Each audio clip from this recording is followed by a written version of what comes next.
Hey guys, Coach Adam from TeamElitePhysique.com talking to you again today. And today we have another Ask Adam, and today's question comes in from Venny. And Venny's question is, I'm off season at the moment and looking for veggie items to add to volume to meals on really hungry days. What do you recommend? Well, thank you for your question, Venny. I think this is a great question for everyone, and I think we should go into it a little bit farther than just adding voluminous veggies. But in short, the voluminous veggies would be things like broccoli, lettuce, things like that are really low calorie, high volume foods. But why do the low calorie, high volume foods matter, right? What's the purpose of that? What's the science behind that? And I wanted to go into that really quickly today to help you guys who are little hunger monsters, right? Because sometimes I'm a little hunger monster too when I get home late at night. So first off, we're going to go into a couple studies. So one study was a study that referenced people who drank water before they worked out and people who didn't drink water before they worked out. On average, with this study, what happened was they gave two different groups of people. They gave them 16 ounces of water. On average, the group of people who had 16 ounces of water before they ate their food ate 13% less food. Okay, so they were more satiated going into the meal with having that water before the meal. So that's a good thing that you can do. And drinking, the more volume is going to be super helpful. A lot of you are dehydrated out there and don't even realize it. So there's a study out there showing most people are dehydrated to some capacity. So get that water and get those fluids in, and that'll decrease hunger on its own. And everyone's like, yeah, I know that if I drink water, I'm going to do it. But none of you are doing it. None of you are drinking enough water, and you're still really hungry, and you're not solving your own problem. So one of the great ways of solving your hunger issues is drinking, sparkling water. That's another great way of doing it. I drink these all the time. They're really helpful. And why does it matter that it's sparkling water? Well, we have another study to reference, and which is going to be really cool to see. So in this other study, which is a really kind of a eye-opening study, was a kind of a setup of two different groups of people. One group of people had calorie-dense foods as an option. Other people had high volume, low calorie dense foods as the other option. Okay, they both ate as much as they wanted to eat. It was kind of like a buffet setup where some people ate the high calorie dense foods and one people ate the low calorie dense foods. And that would be foods, the high calorie dense foods would be things like nut butter, nuts, things that are just high fat foods and that have just a lot of calories in a small amount. And then the other foods were things, rice cakes, popcorn, things that have low calories, broccoli, veggies, whatnot. So in the study, obviously the people who had the high calorie dense foods, they ate more calories, right? No surprises there. Nobody was surprised. But what they were surprised about was that the amount of calories or the amount of weight that they both consumed was the exact same when they reached satiety. Okay, so let's go over that again just so you guys can get an understanding of it. One group went to a buffet with all calorie-rich foods. One group went to a buffet with all low-calorie foods.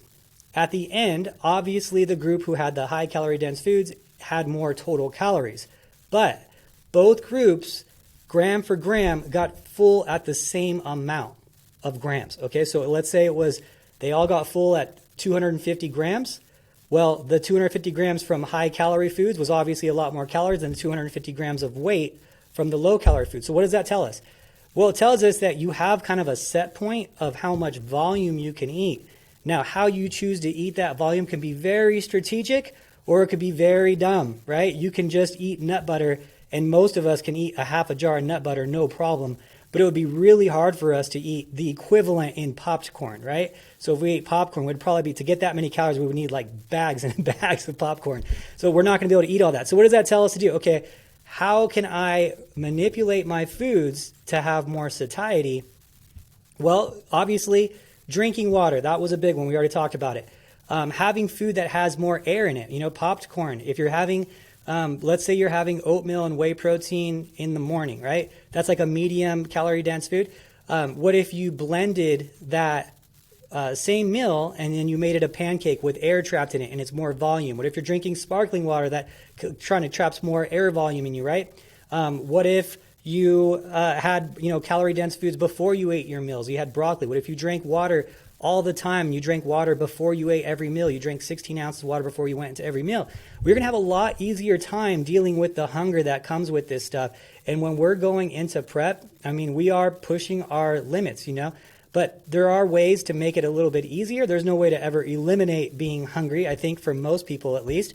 But that is going to be one of the tricks. So maybe your carbohydrates, if you're really, really hungry, switches from rice to rice cakes, right? Maybe your carbohydrate switch from rice to popped corn. Maybe if you're one of the elite athletes, right? You're one of the Team Elite Physique people, you tell your coach, hey, I'm still really, really hungry.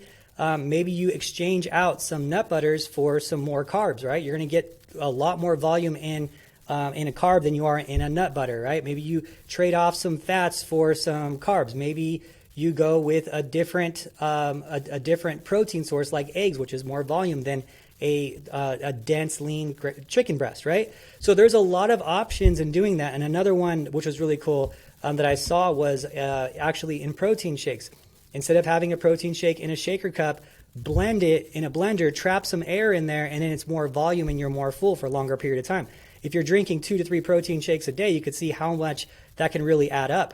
So little things like that are going to be of huge help. If you know of any other tricks that I didn't mention here, please leave them in the comments below so we can help everyone else out that's struggling with their hunger.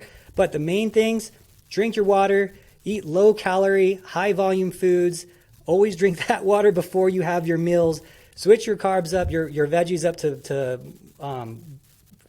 low calorie foods like broccoli that are high volume and sit in your stomach heavy. Start maybe with your veggies in the meal and things, a lot of the things like that. So if you need to, exchange some fats for some carbs. In most cases, you can do it just fine without making any real difference on your physique. So anyway, I hope that helps, guys.